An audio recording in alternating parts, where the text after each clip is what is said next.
কচুগুলো আগে সেদ্ধ করে নিয়েছি, তারপরে এগুলো খোলাগুলো এরকমভাবে ছাড়িয়ে নিতে হবে।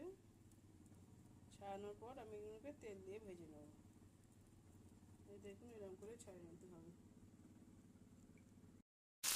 শুকনো লঙ্কা আর জোয়ান দিয়ে কচুগুলো ভাজতে হবে।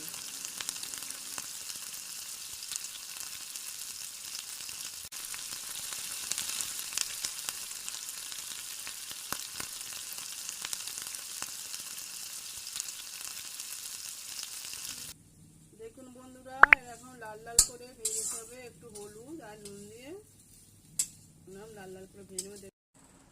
কচু তরকারি খেয়েছেন, কচু ভাতে খেয়েছেন, কচু ভাজা খেয়ে দেখুন। এই রেসিপিটা ভালো লাগলে কমেন্টে জানাবেন।